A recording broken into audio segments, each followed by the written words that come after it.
In a globally connected food system, a major disruption in one part of the world can have ripple effects far beyond their origin, sometimes with devastating consequences. War, such as the one in Ukraine, is just such a disruption. How will it be felt across the world? Let's ask. In Ede, Netherlands, the former head of the UN World Food Program, Ertharin Cousin, who is currently a distinguished fellow at the Chicago Council on Global Affairs and CEO of Food Systems for the Future. In Vancouver, British Columbia, Lenore Newman, director of the Food and Agriculture Institute at the University of the Fraser Valley and a Canada Research Chair in Food Security and Environment. And in Guelph, Ontario, Evan Fraser, director of the Errol Food Institute and a professor of geography at the University of Guelph. And we're glad that the three of you could spare some time for us here on TVO tonight. I'm going to start our discussion just by reading an excerpt from the New York Times, this from last week, and it goes like this. For the global food market, there are few worse countries to be in conflict than Russia and Ukraine. Over the past 5 years, they have together accounted for nearly 30% of the exports of the world's wheat, 17% of corn, 32% of barley, a crucial source of animal feed, and 75% of sunflower seed oil, an important cooking oil in some parts of the world. David M. Beasley, the executive director of the United Nations World Food Program, said Ukraine has only compounded a catastrophe on top of a catastrophe. There is no precedent even close to this since World War II. Ertharin, I wonder, having heard what David Beasley had to say about this, I wonder how you would characterize the pressure now being felt on the global food supply. David's absolutely right. This is a looming, as the Secretary General has said, hurricane on the horizon. I was serving as the U.S. Ambassador for Food and Agriculture in the aftermath of the 2007-8 food crisis and during the 2011 high food price hunger crisis. And what we saw then was that was when hunger spiked around the world to about 1 billion people. And we know that today, as we are speaking, there are 811 million people who are food insecure. And that number increased by about almost 100 million as a result of COVID. And there's an expectation that this situation, and this is just a tipping point of challenges that had already begun because of lack of fertilizer, high gas prices, the spike in wheat futures, and then you have this availability challenge that results from the lack of export from Russia and Ukraine. And so that number of 811 billion, some are speculating, could again increase to over 1 billion people. And the number of those who are critically, acutely hungry could increase from the 276 million today to another 100 to 150 to over 350 million people who are acutely hungry. And that means without assistance, there will be famines. Evan, you just heard me read that quote from David Beasley from the UN World Food Program saying this was a catastrophe on top of a catastrophe. Is that being overly dramatic? No, I mean, I agree with Ambassador Cousin here. I mean, and the head of the World Food Program. Any one of the problems that Ambassador Cousin just listed on their own wouldn't necessarily trigger a global crisis. But when you've already got high food price inflation, supply chain bottlenecks, low food stocks. This is another thing. The United Nations tracks something called the supply to use ratio, which basically is a fancy way of saying how much food we've got versus how much we use. And the supply to use ratio is at its lowest point since I think 2015 or 2016. So you put all of these things together and you do have layers of catastrophe and a cascading ripple effect that means that when you take Russia and Ukraine, which are in amongst the world's top 5 wheat exporters out of the equation for this year, wheat importing countries such as Egypt and North Africa, the Middle East, will be in desperately troubled situations, and then the looming specter of famine and skyrocketing hunger around the planet. It's a terrifying moment. Lenore Newman, if you're a farmer in Ukraine right now, you obviously can't do what you want to do when there are bombs dropping all around you. So what's not happening right now that should be happening? Yes, well, obviously in Ukraine, we are seeing total disruption of the farming cycle for the most part. It's a long-held historic truth that war is particularly hard on farmers. But I think I have to stress, as my colleagues mentioned, it's the waves of disruption flowing out from that that are particularly damaging. And I don't know that we've entirely mentioned yet the disruption of fertilizer flow from Russia and Ukraine is also critical, and that's impacting South America and Africa and well, the entire world as well. And as it has been mentioned as well, it's on top of 3 years of basic constant disruption, climate change, pandemic. And I'm usually an optimist, and I usually say, oh, a one-off situation, the food system is really good at being resilient. This time, there's fatigue. There's disaster fatigue, one could say. Ambassador Cousin, let me pick up on the fertilizer angle that Lenore Newman just brought up, because it's not only Russia and Ukraine, but Belarus as well, that account for a huge portion of the world's fertilizers. What are the ripple effects of price for fertilizer going through the roof? Last week I was in Rwanda, where I met with the Minister of Agriculture, and we went out to visit with farmers, and there's no fertilizer. And any farmer will tell you the crop that grows most productively in Rwanda is potatoes. And you can't grow fertilizer without potatoes. And the FAO has told us that any 30% reduction in fertilizer represents a 30% reduction in yield that could potentially impact about 100 million people not having access to food. So you think about the fact that there's a higher food price in the global food system and less production, particularly with smallholder farmers in places that are, as a group, net importers. And so you have less produced locally and regionally, and as a result, you have higher food prices for imports, which creates a challenge that we traditionally are talking about. How do we provide support for those who are chronically hungry? What we're talking about is working people who will no longer have the ability to afford bread. And so that means that we need to increase production of fertilizers to ensure that we're moving fertilizer into places where it's necessary, like Latin America and Africa, as well as in parts of Asia, where the 500 million smallholder farmers feed about 80% of the population in their countries. Well, Evan, the trick with that, of course, is that energy prices are going through the roof as well. How do you move that fertilizer to where it needs to go to when you've got to be spending 2 or 3 times as much for energy?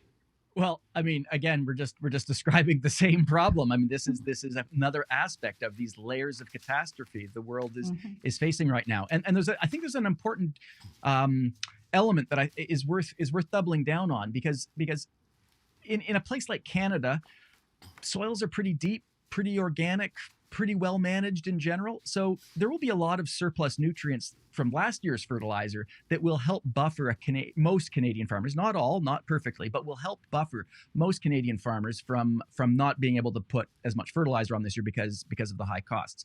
A place like Rwanda with very, very sandy, thin soils, they need the annual inputs of fertilizer quite desperately. So once again, we see a wedge effect, driving a wedge between the rich north and the global south, so-called.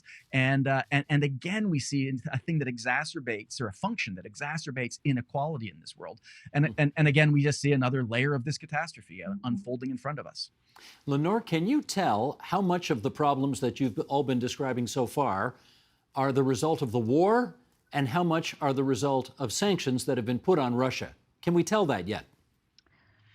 I don't think we can know entirely yet. And I do think it's really important that the problem is these problems are tangled with everything else going on in the food system. And so when we look at Ukraine and Russia being large exporters of major crops such as wheat, that's important, but we need to remember they're not large producers when we look at the whole pie. And we could easily adapt if the rest of the world was just totally fine. But of course, it isn't. We have crippling labor crisis. We have the climate crisis. Usually we would be already figuring out how to account for the missing production, and we wouldn't be worrying about what effect the sanctions were having, what effect the war was having. The reason we're worrying is everything else is just spread absolutely wafer thin. Evan, anything you want to add to that in terms of where you think the preponderance of responsibility lies, sanctions versus the war? Yeah, I mean, it's a tangled web. It's a Gordian knot. I mean, I don't think we can disentangle these things. I guess my one concern, though, in this conversation is that it really does put us in a headspace, and I don't think this is a helpful headspace, that we can solve this problem simply by boosting production all over the world.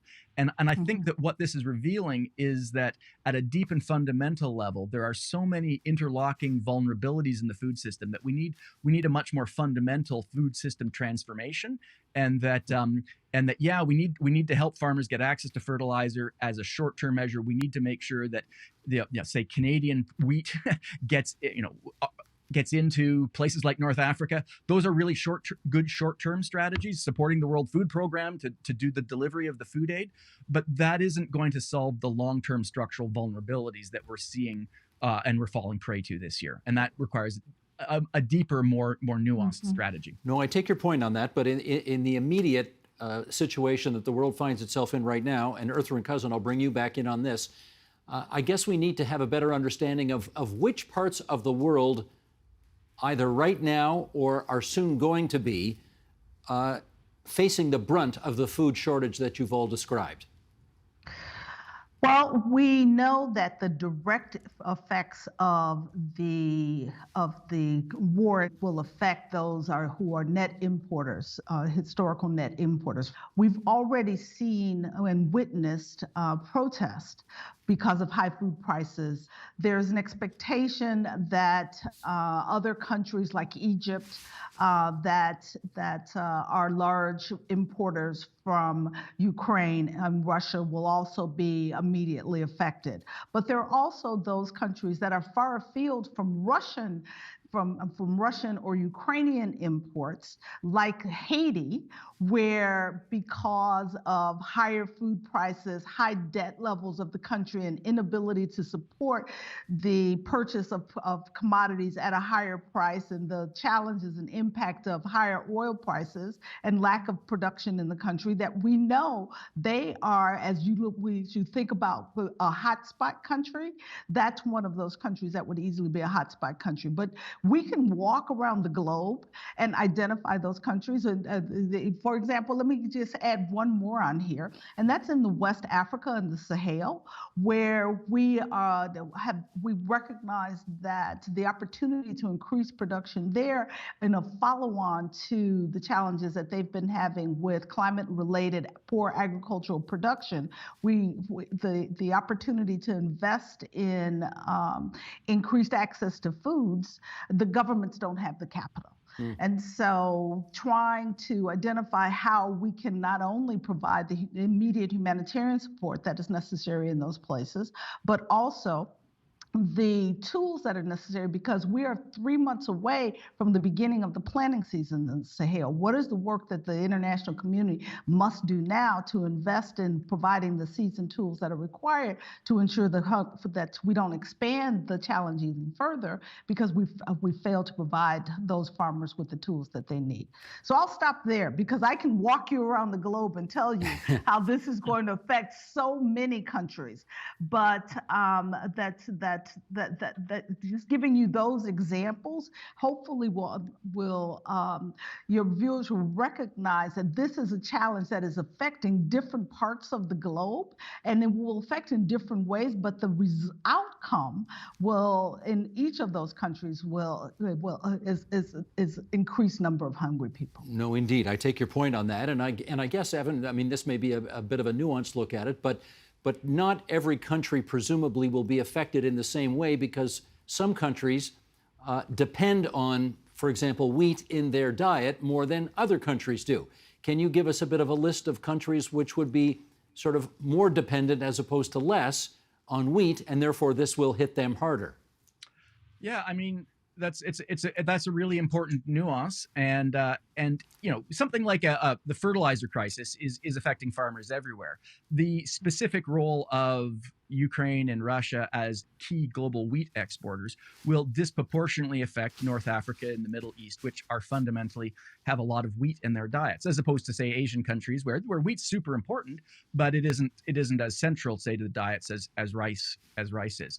So again, all eyes for me are on North Africa, East Africa, the Middle East in particular. Those are wheat-based countries. They import a tremendous amount of Russian and Ukrainian wheat. We know that about 10 years ago in the 2011 food price crisis, food prices started to rise on the backs of poor harvests in China and Russia, which meant that Russia that year chose to stop exporting into international markets to anywhere like they normally do. And again, it was exactly in the countries that Ambassador Cousin just listed, Haiti plus and countries in the North Africa and the Middle East, where we start seeing political protest. And it's not just hunger, it's people taking to the streets in anger over political corruption and all sorts of other things, but sparked by upset over the rising price of bread in many instances. Well, that's a great point. Lenore Newman, I mean, we got the Arab Spring, I think, or at least those countries got the Arab Spring, kick-started in part by food insecurity at the time. What part of the globe are you looking at right now in terms of where political and social instability might start because of the food crisis we're entering now? Well, I think one of the things is it's going to hit us here at home as well, which is a little unusual. We're usually quite sheltered because of all the resiliency in the system. But one of the things I'm watching carefully is the North Americans are quite stretched right now because of inflation. And they are going to be walking into stores and going, wow, things are really expensive. They're going to mentally shift more of their budget into food because you can't shrink that budget too much because we have to eat. And that means people will be spending less on other areas of the economy. And people are also going to be even more financially stressed. So I think this is a crisis that actually spreads right around the world. And there's very few areas that are going to be bystanders. Of course, we're going to see the most serious hunger in the Middle East, in Northern Africa. We're going to see a bit of a supply crisis in South America because of the lack of fertilizer. But I think even here at home, we're not going to be playing our usual role of watching it unfold. We're going to see it at the grocery shelf. And we're very spoiled. We're used to spending between 6 and 10% of our take-home pay on food. For the first time in a long time, we're seeing that number rise quite rapidly. And so I think even here, it's going to have political implications, this crisis. Can I get Ambassador Cousin on that as well? Do you imagine social and political instability in North America and Western Europe as being a potential outcome here? It could happen. Here's the reality. Many families, particularly the working poor families in North America and in Europe, are experiencing higher housing costs, higher fuel costs. There's already a post-COVID, because of supply chains, higher food costs. Some economists are suggesting that globally food costs could rise another 10 to 15%. That is a reality that will affect those whose incomes have only risen probably in comparison about 3%. And so the challenge of families trying to meet all of their needs will result in the kind of protests and political and political issues that we saw in the early days of COVID, with those long lines at food banks when families could no longer afford food, or empty shelves when when the effects of COVID limited the supply chain, affected supply chains and products on shelves. And so the possibility of that happening is quite high, but the opportunity for us to address that through food substitutions, to moving foods earlier, to making the ensuring that we have our social safety nets in our countries as viable as possible is also quite important for us to perform that work right now on the front end. Well, Evan, let me read this off of National Public Radio's website because the author of this piece suggests another solution here. And here we go. Even with the loss of the contributions to the food supply from Ukraine and Russia, there would still technically be enough quantity left to feed the world. In other words, the only problem will be the increased price of that food. This in turn suggests that the immediate solution will be monetary. Okay, Evan, take us through that. Do you think this is a problem that money can solve? Well, it's such a good question, and it's such an interesting quotation because it's, on some levels, the author of that statement is absolutely correct. If you add up all of the calories available on the planet and you divide it by all the people, there's more than enough. It's 2,800 dietary calories available per person per day, but they're not distributed very well. They're also not necessarily the healthy calories. There's a lot of carbohydrate in there, and there's not enough fruits and vegetables, so there's a nutritional deficit going on. And then there's food waste. About a third of the food we produce is wasted. So on that level, it's not a problem that will simply be solved by producing more. If it were only that simple, actually this wouldn't be as complicated a conversation to have.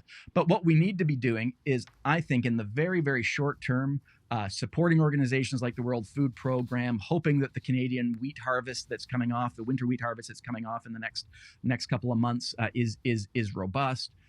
Doing whatever we can to keep the global trade mechanisms going, to get the fertilizer that we've got moved, to get the grains we've got moved, and working at a multilateral level on that one. But at the same time, we have to be doing, I think, two additional things that are medium and longer term strategies. And one, Ambassador Cousin just mentioned, we need a robust social safety net to protect the people who are left out of the modern world, that aren't benefiting from economic growth and opportunities, the marginalized communities on this planet, of which there are far too many. We need to have a safety net to protect them, or those people will be the source of tremendous unrest and human suffering.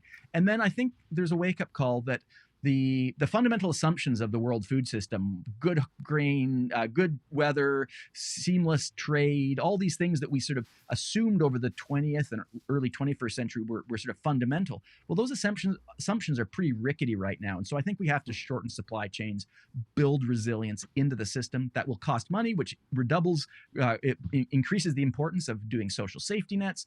But I think it's in the medium and long term that we need to be building resilience in our systems, and in the short term, hoping that we can get prairie grain out to Africa to keep prices down there. Well, I should follow up with Lenore Newman on that very angle. We do, the prairies, right? Lots of wheat there. Saskatchewan, lots of potash there, which you need for fertilizer. How can Canada be part of the solution here? Well, I think we already are part of the solution, because the market is pushing the planting of more spring wheat than we usually would. And Canada does play an interesting role in that we plant more spring wheat than a lot of other regions. So we do have the ability to pivot and feed into that supply.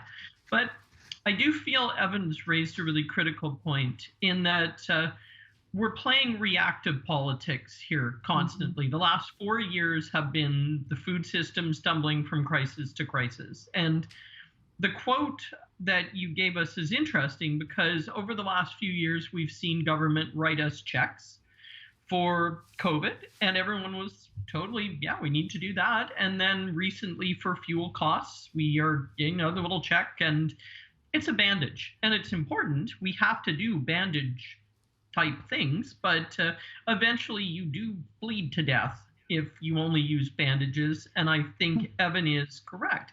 We need to look at whether this idea of a globalized food system is now under threat by a larger series of interlocking crises. And yeah, the medium and long-term things, we need to start thinking about resilient supply that's local, that's intensive. We need to start seeing how we move surplus more rapidly around the system as it's needed. I think to use an overused phrase from the pandemic, we have to accept there is a new normal in the food system, and it's not as pleasant and easy as the period between the end of World War II and about 10 or 20 years ago. And we need to adapt to that. Well, you've all made that abundantly clear, unfortunately, during the course of our conversation here, but I think our viewers and listeners know a lot more about this now than they did half an hour ago. So can I thank Lenore Newman in Vancouver, British Columbia, Evan Fraser in Guelph, Ontario, and Earthrin Cousin in Netherlands for joining us on TVO tonight and making us all a lot more knowledgeable about this issue. Many thanks, you three. Thank you. Thank you very much. Thank you. The Agenda with Steve Paikin is made possible through generous philanthropic contributions from viewers like you. Thank you for supporting TVO's journalism.